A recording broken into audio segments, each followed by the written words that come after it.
Hello friends, आप देख रहे हैं आपका चैनल शेयर बाजार विद आयुष और बात करेंगे दोस्तों इस वीडियो में बाजार के ऊपर। तो आज दोस्तों बाजार में हम कह सकते हैं मुनाफा वसूली हावी रहती हुई नजर आई। आज थी फ्रेंड्स 8 जनवरी और 8 जनवरी को बाजार हम कह सकते हैं मुनाफा वसूली की चपेट में आपको आता हुआ देखने को मिला। ऑलमोस्ट 197.8 पॉइंट्स का फॉल देखने को मिला है आज निफ्टी के अंदर। ऑलमोस्ट 21,513 पर निफ्टी बंद हुआ है। एंड अगर आप निफ्टी का चार्ट पैटर्न देखेंगे तो एक बात आपको साफ समझ में आएगी कि हर निफ्टी ने जो भी अटेम्प्ट किया तेजी लगाने का, वो अटेम्प्ट फेल होता हुआ देखने को मिला। और आज तो काफ़ी अटेम्प्ट लगे, बिल्कुल अगर आप नोटिस करेंगे तो यहाँ पर देखिए, पहला attempt, second attempt, third attempt, fourth attempt, fifth attempt, then sixth attempt, seventh, eighth और ऑलमोस्ट नाइन्थ। मतलब निफ्टी ने आज कितनी बार कोशिश करी ऊपर जाने की, बट एग्जैक्टली हम कह सकते हैं हर उस लेवल पर आपको सेलिंग देखने को मिलता है। आज बाजार काफ़ी कह सकते हैं अच्छा खासा मुनाफा वसूली तो हमको देखने को मिली, ऑलमोस्ट क्लोज टू 1%। बट ये ज़रूर है कि बाजार थोड़ा सा अभी आपको मुनाफा वसूली करता हुआ नजर आ रहा है। उसके पीछे का रीज़न है जनवरी का मंथ। देखिए, जनवरी का मंथ ओवरऑल हमेशा से देखा गया है कि थोड़ा सा वीक रहता है और थोड़ा सा यहाँ पर मुनाफा वसूली ज़्यादा ही रहती है। कल भी देखिए, मैंने वीडियो बना के आपको बताया था कि कुछ नेगेटिव पॉइंट्स निकल कर आ रहे हैं,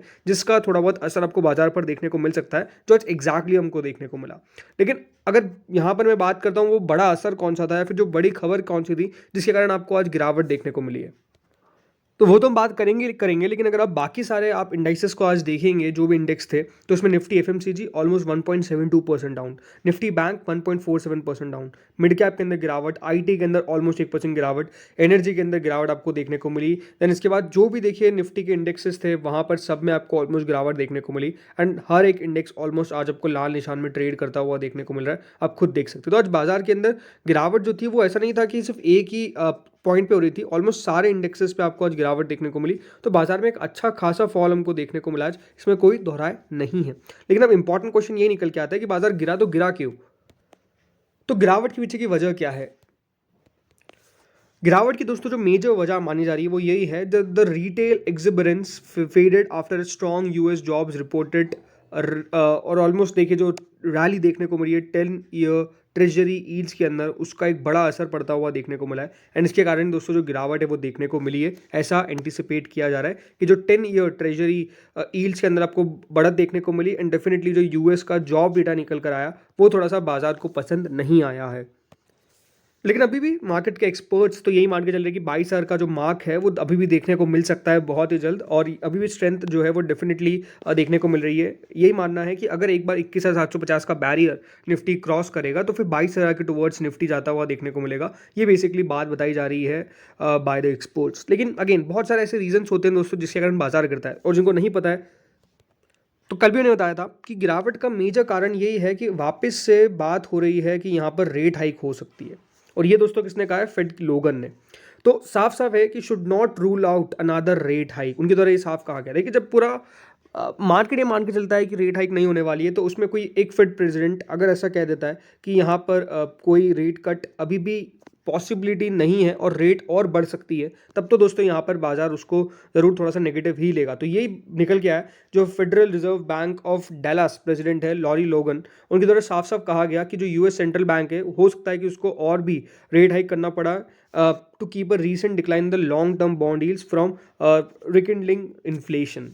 तो ये बात सिंपल है कि दोस्तों जिस तरीके से लॉन्ग टर्म यील्ड्स के अंदर आपको थोड़ा सा डिक्लाइन देखने को मिला है, और वहाँ पर जिस तरीके से थोड़ा सा डिक्लाइन नजर आया, उसके कारण इनका मानना था कि थोड़ा बहुत और यहाँ पर हमको रेट हाइक करना पड़ सकता है। If you don't maintain sufficiency tight financial conditions, there is a risk that inflation will pick back up and reverse the progress we have made. उनके द्वारा इस बात साफ कही गई। तो नो डाउट जब दोस्तों कोई फेड की प्रेसिडेंट की तरफ से ऐसा बयान निकल कर आएगा, डैलस प्रेसिडेंट है ये, जब इनकी तरफ से कोई बयान निकल के आएगा तो बाजार उसको देखेगा वैसे ही और उस पर रिएक्शन भी देगा। तो एक्जैक्टली हमको वही देखने को मिला, क्योंकि यहाँ पर मान के जब ये चल रहा था पूरा मार्केट, ये प्रोग्रेस देखने को मिल रहा है एंड फेड बहुत ज़्यादा कीन है रेट अप कट करने के ऊपर, राइट। लेकिन अभी भी मैं कहूँगा कि ठीक है, इनका एक का ये रिमार्क है, सबका रिमार्क नहीं है।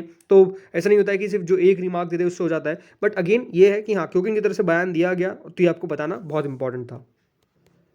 आज एक और इंटरेस्टिंग रिपोर्ट निकल के आई दोस्तों, वो थी सीएलएसए की। उनका मानना है कि फॉरेन ब्रोकरेज सीएलएसए का ये मानना है कि जो इंडिया की थीम है 2024 की इलेक्शन आपको होते हुए देखने को मिलेंगे, और historically delivered good equity runs for India stock में, उनका ये मानना है बेस्ट के सिनेरियो क्या है, जो प्राइम मिनिस्टर नरेंद्र मोदी का आपको रिटर्न होता हुआ देखने को मिलेगा फॉर अ थर्ड टर्म। लेकिन उनका मानना है कि जो वैल्यूएशन है वो ऑलरेडी उसको प्राइज इन कर चुके हैं। तो इसका मतलब ये है कि यहाँ से और पॉजिटिव सरप्राइज आना मुश्किल है, और उनका ये मानना है कि इस इलेक्शन का जो पूरा साल है वो बाजार के लिए म्यूटेड रहेगा। नहीं हो सकता है कि इस साल हमारे बाजार आपको कुछ खास परफॉर्म करते हुए नजर ना आए। यानी उनका मानना है कि जो तेज़ी होनी थी उस खबर की, वो ओवरऑल बाजार ने ऑलरेडी दिखा दिया है, और इसीलिए इनका मानना है कि यहाँ से और ज़्यादा पॉजिटिव रिटर्न्स निफ्टी के अंदर वो एक्सपेक्ट नहीं करते हैं। उनका साफ साफ कहना है कि इंडिया जो मार्केट वैल्यूएशन है premium to its historical average, वो हाईएस्ट अभी रिकॉर्ड हुई among the 19th largest global markets. CLSA ने साफ कहा है कि India it is no longer the earnings growth leader that it had been from the past 3 years। मतलब उनका ये मानना है कि जो अर्निंग्स ग्रोथ इंडियन कंपनी में दिखती थी वो उस प्रकार से नहीं दिख पा रही है लगातार, इसलिए अभी वो जो स्पॉट है वो इंडिया थोड़ा सा खोता हुआ नजर आ रहा है। उनका ये मानना है एट 20.2 टाइम्स जो निफ्टी का पी है has been high on only 8% of the days. मतलब जो पिछले 18 साल में है इस प्रकार से निफ्टी का जो पी चल रहा है हायर, वो एक बड़ा कंसर्निंग पॉइंट है। और जो निफ्टी का अर्निंग्स यील्ड है तो the Indian 10 year government security yield वो करीबन 2.2 परसेंटेज पॉइंट्स पे। इसका मतलब ये है कि जो इक्विटी वैल्यूएशन है वो रिलेटिवली बॉन्ड्स के लेवल पे only 3%, only seen on 3% of the days since 2005। तो ओवरऑल जो बताने की बात है वो यही है कि इनका ये मानना है कि इस बार मार्केट्स के अंदर आपको उतना ज़्यादा बुलिश टोन देखने को नहीं मिलेगा, और इसलिए इस पूरे साल के अंदर थोड़ी बहुत नेग्लिजिबल रिटर्न्स हो सकता है कि यहाँ पर मार्केट्स आपको बनाता हुआ नजर आए।